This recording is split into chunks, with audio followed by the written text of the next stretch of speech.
When I walked into my own baby shower and saw my fiancé, Dante, kissing my maid of honor behind the gift table, I had two choices: cry like a victim, or turn their betrayal into the most unforgettable, public humiliation of their lives. I chose revenge, and it was absolutely perfect. Before we dive into how I destroyed them both in front of 50 people, hit that like button if you've ever been betrayed by someone you trusted completely, and if you love stories where karma actually works.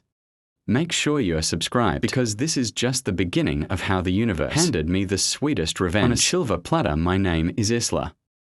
And 3 months ago, I thought I had everything figured out. I was 28, 7 months pregnant, with what I believed was going to be the most loved baby in the world, and engaged to a man I'd been with for 4 years. Dante wasn't just my fiancé, he was supposed to be my forever person. The father who would teach our daughter how a real man treats a woman.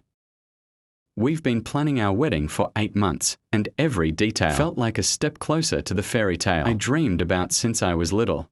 The baby shower was supposed to be the cherry on top of our perfect love story.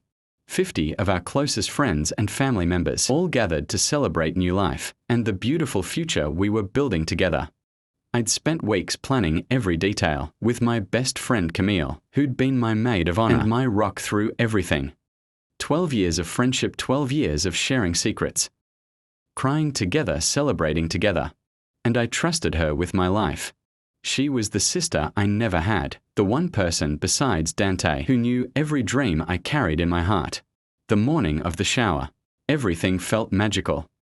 I woke up to Dante bringing me breakfast in bed, telling me how beautiful I looked, even with my hair a mess and my belly stretching. My pajamas, he kissed my forehead and said he couldn't wait to spend the day celebrating our little family with everyone we loved. I remember thinking that this was what happiness felt like, this warm, secure feeling that nothing could touch us, because what we had was real and strong and forever.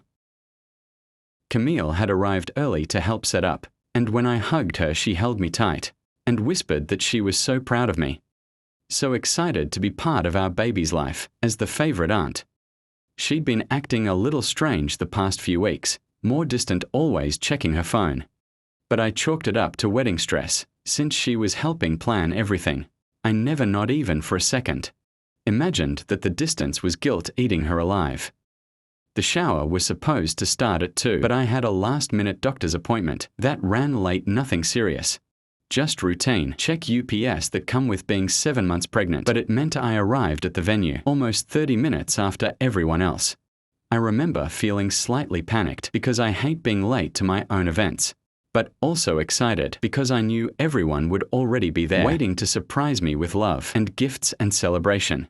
I parked and practically waddled toward the back entrance of the community center we'd rented, planning to slip in through the kitchen so I could make a grand entrance through the main doors like Camille and I had planned.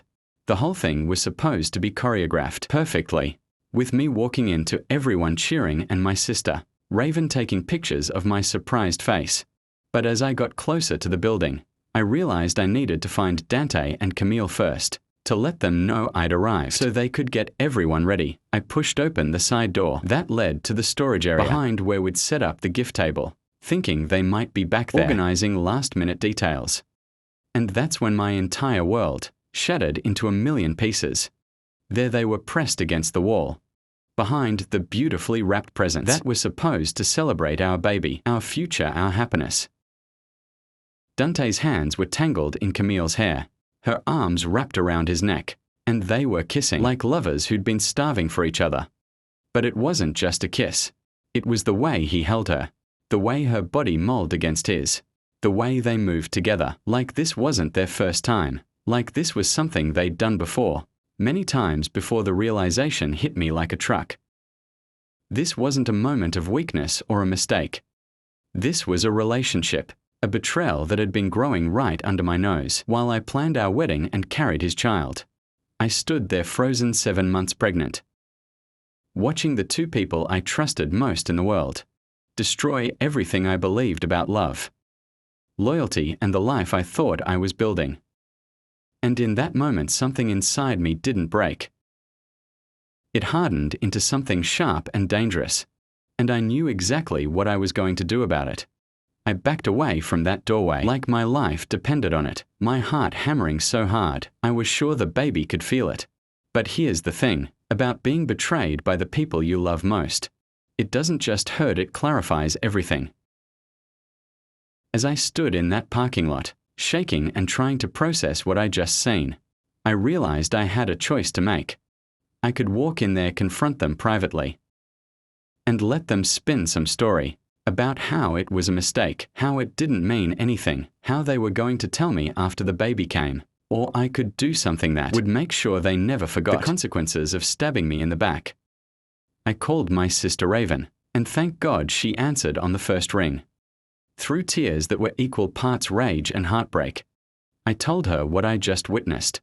There was a moment of silence, and then Raven said the words that changed everything. Isla, you have 50 people in there who love you and believe in you. Don't you think they deserve to know what kind of